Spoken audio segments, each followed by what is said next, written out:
Oh, hey guys, how are you doing? So, I was just thinking how you could actually build a set of structures in the brain that could actually allow a human brain to be uploaded over time. And I've got quite a vivid imagination, I guess, so I just thought I would tell you the initial stages behind what I'm thinking. So, initially, you would have. Well, I suppose we should talk about how the brain works, first of all. And I'm not an expert, so be forewarned, but there we go. So the brain operates as a whole unit, basically. So whenever you do a task, the entire brain is involved to some extent. And what I mean by that is most of the brain is actually inhibitory. So if you are throwing a ball in the air and catching it, that basically means that you're not singing and you're not dancing and you're not, doing opera or something, whatever it happens to be. So those areas of the brain have to be suppressed. They're not recurrently being used, and there's a lot of suppression that actually goes on in the brain, you know? If you're talking to someone you hate, you might have to suppress violence, for example. Violent impulses, you know? If you're really, really hungry, right, and you're stuck in a queue at a restaurant and you see a child and the child's got a massive burger meal, right? There might be a teeny tiny bit of you that wants to run up and steal that food from the child and say, "You don't need it, I'm hungry." Now, most people would never act on that instinct, right? But it's fair, you know, and it has to be suppressed by the brain. Okay, next level of the brain is hemispheric. So the brain is divided into two hemispheres, left part and the right part, and there's other parts of the brain as well. So the base of the spinal cord, I suppose that's part of the brain really, but the spinal cord is kind of an extension of the brain as well, because it connects to the rest of the body. We also have a lot of neurons in our gut as well. Believe it or not, a human being has more neurons in our gut than a cat has in its entire brain, right? So when someone says they've got a gut feeling, they're probably actually telling the truth, because literally they have a lot of neurons down there. And we can further break down the function of the brain into different areas that specialize in different tasks. So, for example, I'm not an expert, but the back of the brain deals with visual information. So if you've ever fallen over and hit the back of your head, you might see stars, for example. You might also see stars if you're watching a cartoon and someone gets hit on the head, right? That's because that area of the brain has been sort of walloped, and so you're seeing stars, like literally seeing stars. And we might as well carry all the way down. So the brain is divided into various structures that perform various functions. Now, my understanding is there are neurons which contain information about things, and I probably have neurons that contain information about Mariah Carey, for example. I don't know much about her, but those parts of my brain exist, and I can kind of access them. And if you put me on a quiz show, right, I'll very quickly be able to access this information and answer questions, you know. It's quite amazing. If you've ever watched a quiz show, I'm sure you guys have. Now, the cool thing is, computer chips work at a much, much, much faster speed. Let me look up the data. So I looked it up, and it's hard to quantify, but it does seem that a supercomputer, could be many magnitudes faster than a human brain. But nevertheless, the human brain is still very efficient as a general purpose processor. So, yeah, where was I? Oh, yeah. How do you turn an organic brain into a digital brain? Well, firstly, you would need incredibly tiny nanobots. Now, we don't exist, but as technology gets smaller and smaller and smaller, I suspect that in the future we will have tiny little robots, and they'll be able to construct structures. Perhaps they'll be able to replicate and, generally speaking, change stuff. And I think what would actually happen is every single tiny robot would have a small amount of memory, but it would also be connected to pretty much every other robot in the vicinity. So you would sort of end up with millions of tiny robots that kind of operate as a single computer. And I also think this computer could coordinate with other computers in the area. For example, a much more powerful computer which could be placed under the skin somewhere. And even if the signal is very, very small, you would only really need to connect to a few other robots in the area. And, you can build yourself a sort of network where information can run through each individual tiny robot. How these tiny robots would go into the person, probably they would be eaten, and they would then get into the bloodstream, and then they would go through the blood-brain barrier and start entering the brain, where they could do many different things. And I would envision these tiny little robots would start to build different structures. So there are lots and lots of structures that could potentially be built, and the raw materials for this would again probably come through the blood-brain barrier. I'm sure there will be methods of doing this, or maybe it will be put into the sort of fluid around the brain. When we go to sleep at night, the brain shrinks, and I suppose the spinal fluid really cleans the brain when you're sleeping, and when you wake up, well, you've got a lovely clean brain, all the horrible toxins are gone, and you're sort of ready for another day. So it's quite cool. But I would imagine that we could use a similar sort of thing where when you were sleeping and the brain was, well, slightly smaller and sort of being cleaned, we could start to build structures in the brain, right? And when you wake up, these structures could connect to neurons that already exist in the brain, and initially not much would happen. But as the structures in the brain become more complex, the neurons can, well, the biological neurons, I should say, can actually connect to the digital neurons via these structures that the little tiny nanite bots have built. So what you would effectively have is artificial neurons, which would be connecting to a whole bunch of human neurons, and slowly over time, human being would start to use more and more of these digital neurons. And initially, you wouldn't see any real change. But as the number of neurons increase, then the brain, being a sort of lazy organism, will start to use more and more of the faster, easier digital neurons for everyday tasks, right? And this will kind of create a massive web across the brain, And as the complexity grows, what you would have is you would have digital neurons which connect to other digital neurons, basically, and you would start to find that you gain a lot of information about interesting stuff.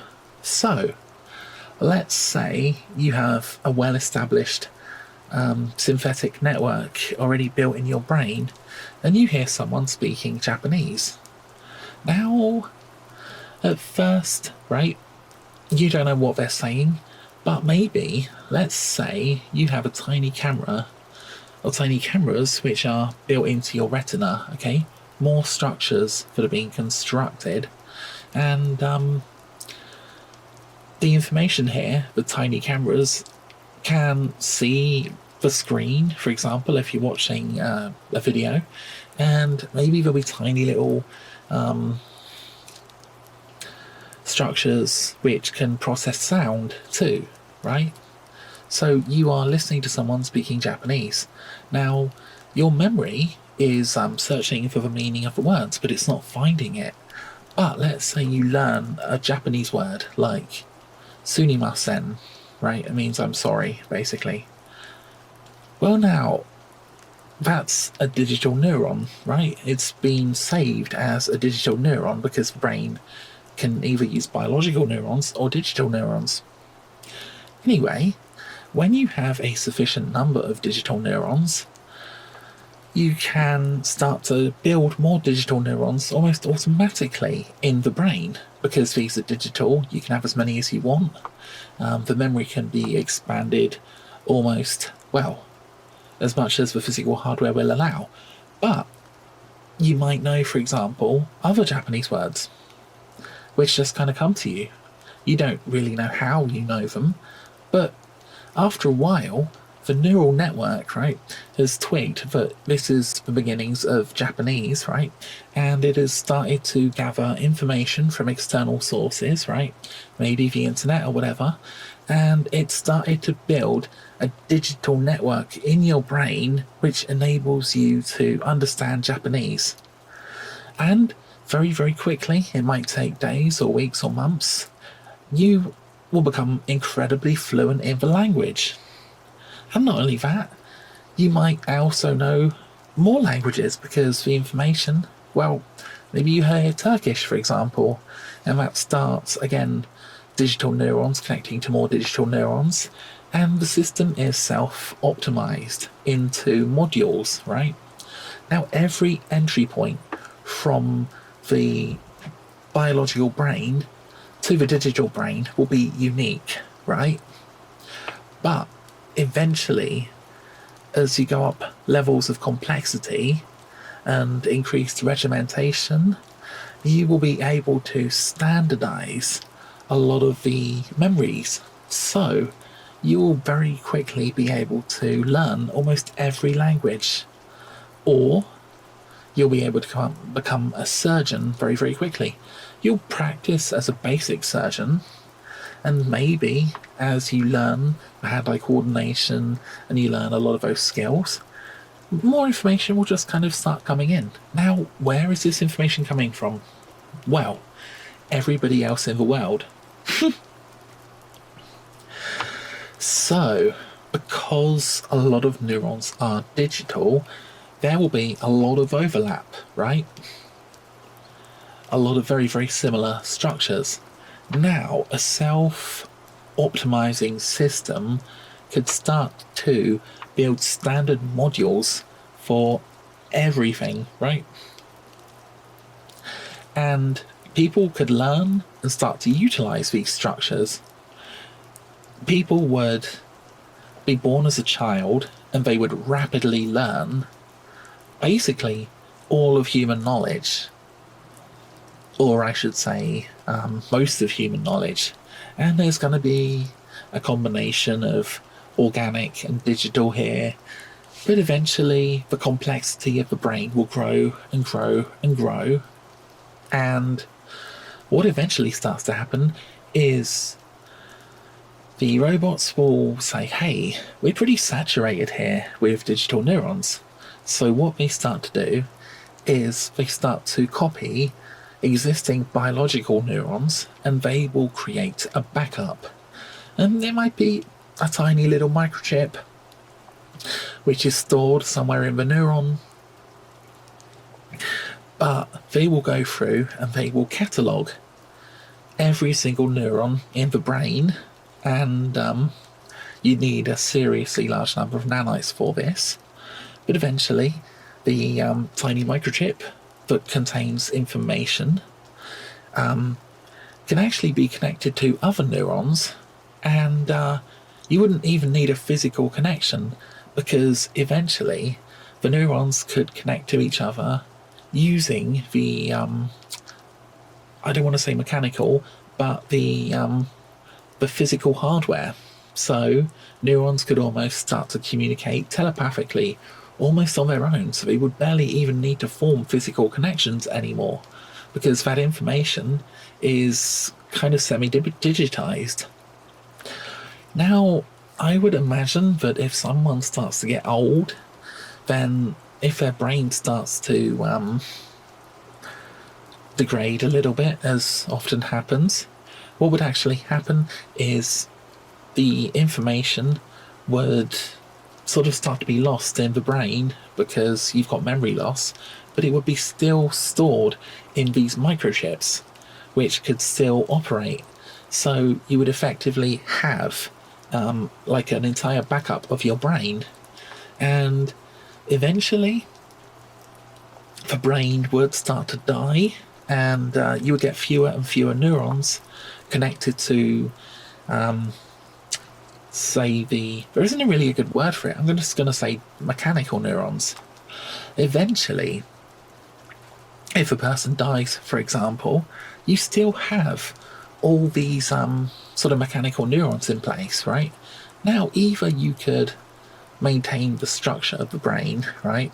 So you could put out microfibers to transfer information between whatever neurons are left, or eventually, because you have a copy of the entire brain, you could start to go 100% digital, right?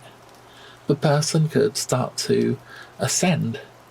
The old biological neurons would eventually start to die, right, with old age or whatever, and you still have in place the same brain information. You're still basically the same person, but you would transition almost 100% to the digital neural system. Now the next stage is basically moving the physical brain, what's left of it, into a permanent storage solution, and that is the sort of digitization of the entire brain. So you would take it out of the skull, shut it down, but copy all the information over to a synthetic body, for example. And I think it's very important to people that this process isn't instantaneous, right? Now, what I would imagine is the person would start to communicate almost telepathically with the robot, which is running an identical copy of their brain. And this might be pretty confusing to a person. So what you might want to do is start to run a digital copy of the person. Now, what you're trying to do is you're trying to create an exact digital copy of every single neuron and every single pathway in the brain, and copy that to the digital body, right?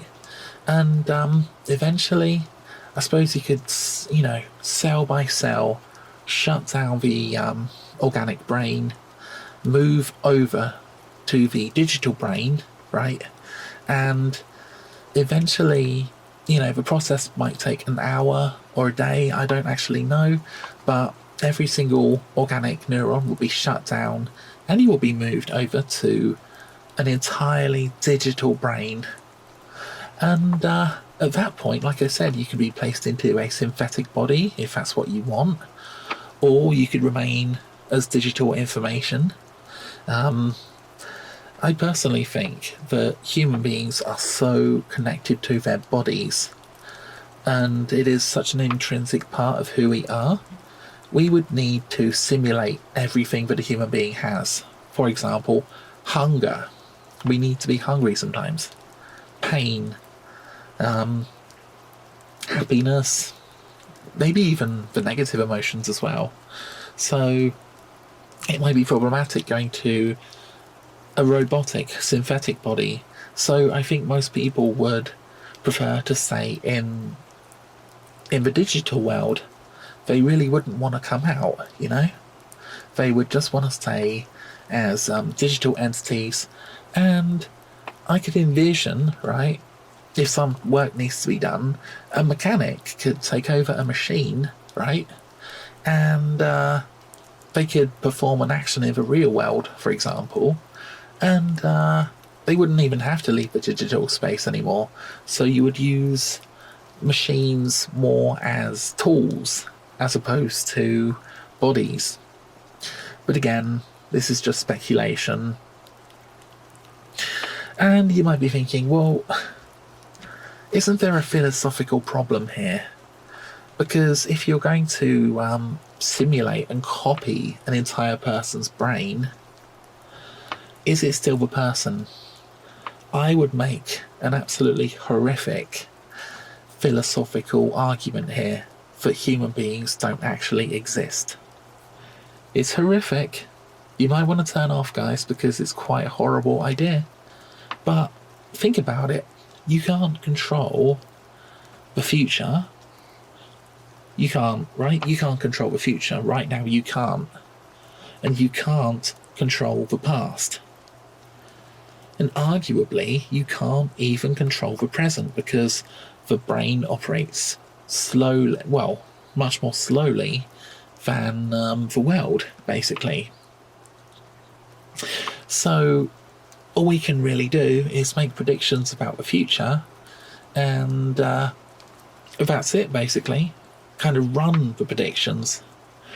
Now if I said to you, look, in 10 seconds, pick up the apple, you could probably, like, pick up the apple, right?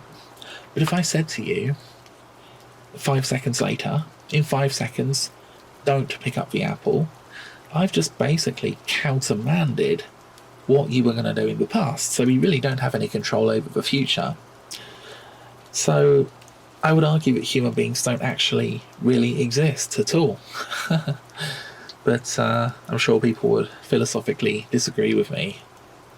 But I find no comfort in this idea that I don't really exist. And unfortunately, I don't believe free will exists either. And the reason why is because everything a human being does is predetermined. So what does that mean? It means that every single action we take is based on previous actions, running back to the beginning of time. So we really don't have anything in the way of free will. Now, that's not to say that we can't act in a good way or a bad way. We can. All I'm saying is, when we act in a good way, that is determined by our previous learnings and understanding of what it means to be good, or what it means to be bad.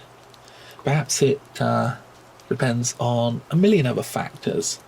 What our mum might have eaten when she was pregnant, maybe our genetics, maybe our temperament, maybe how we developed in the womb. You know, that people really underestimate how much of a human being develops when they're in the womb, you know.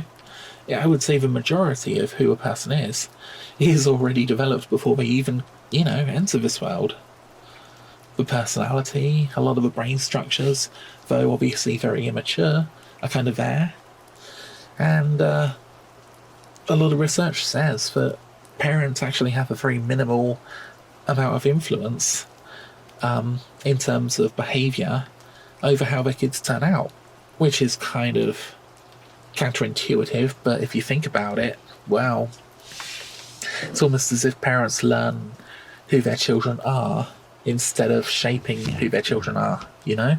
Obviously you can shape your child in many ways, negative ways especially, but it's very difficult to change who they are at a fundamental level, you know?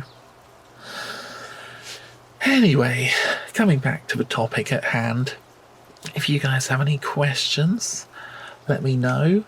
And you might be wondering why I chose this sort of relaxing ASMR format to kind of talk about my ideas. I don't know. I'm just kind of thinking out loud, really. You know, I just had a shower. I always like to think about things in the shower, and I was just thinking about how you could digitize a human brain. Let me talk about one other thing which I think is kind of interesting. Perhaps a different approach. Instead of copying every single neuron, imagine if every neuron became a tiny neural network, and or maybe 1,000 tiny neural networks, and each neural network simulated the output and the input of the neuron. And every single simulation, right, will be tried in a digital context with the connections to the neuron being simulated digitally. And if there is a neuronal network which is identical to the human neuron, that digital neuron will be adopted. And what you would then do, which is kind of horrific, is the nanites would build digital shunts, digital transmitters at the end of the neuron. They would isolate the neuron and basically replace it with digital information, and then you have the neural network basically simulating the job of that particular neuron. And again, if the input and the output is identical in the biological neuron and the digital neuron, then I guess you could probably say that the digital model is operating in a very similar way to the biological model. And you do this to the entire brain, okay? Eventually you would end up with billions and billions of little tiny neural networks, each one sort of simulating something, and eventually all of the digital shunts can kind of isolate all of the neurons, and then you basically have an entire model of the brain which consists of billions and billions of digital basic machine learning algorithms. And there you go, you have the digital information. You can then basically turn off the brain, or you wouldn't even have to turn it off. You could create an exact duplicate of the human being, of their mind, now that you have sort of built all these little tiny models.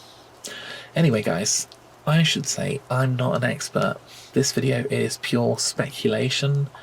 I was just thinking about this stuff in the shower, and it's also very late at night, so I guess I should go to bed. I'm not gonna put the ending music on because, well, this is meant to be like ASMR, talking about creepy Frankenstein stuff. Anyway, I hope you have a good night, and I will speak to you soon. Okay, goodbye.